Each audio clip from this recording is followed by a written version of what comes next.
and good day. My name is Jürgen Steinmetz from eTurboNews, and this is a breaking news update.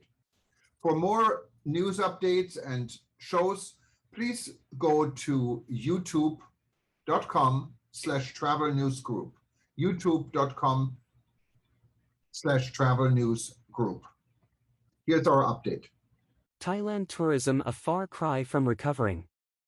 Although tourism has picked up in recent months, the tourism industry in Thailand is far from recovering, with huge jobs and business losses in a sector that typically accounts for about 12% of Thai gross domestic product. Thailand has announced that it would abandon its much-criticized pre-registration process for foreign visitors and no longer require face masks to be worn in public, responding to a slower COVID-19 spread. Tourism Minister Pipat Ratchakitprakarn told reporters that the Thailand Pass system, where foreign tourists must seek prior approval from Thai authorities, will be halted from July 1, removing one of the country's last remaining travel curbs. The kingdom is one of the world's most popular travel destinations, but tourism businesses have long complained that its requirement for foreigners to submit multiple documents, from vaccine and swab test certificates to medical insurance and hotel bookings, was impeding the sector's recovery.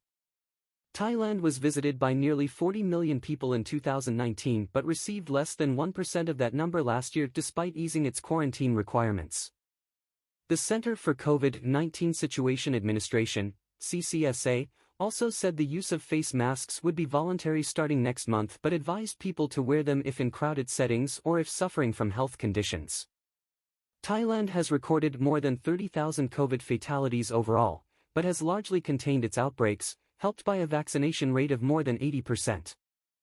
The Ministry of Public Health is urging members of the public, especially those in risk groups, to maintain COVID-19 prevention measures even as regulations ease in the kingdom.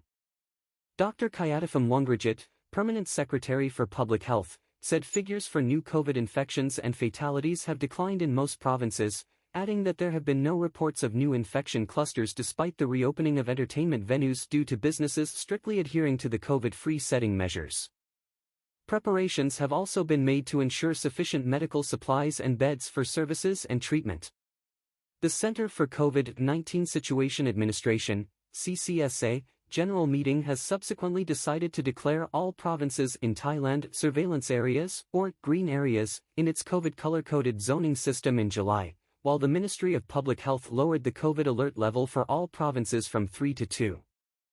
Under Alert Level 2, the general public can go about their daily lives as normal but are advised to continue observing universal prevention and universal vaccination measures.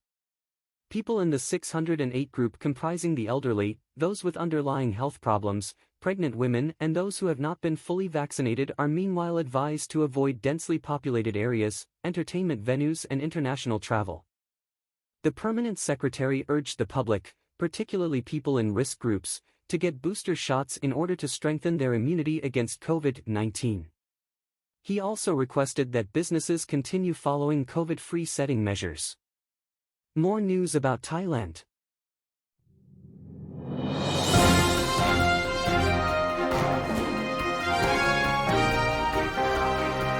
Thank you for listening to our news update. There's more on youtube.com/travel news group, or you can read us, of course, in going to our news portal at eTurboNews.com or travelnews.online.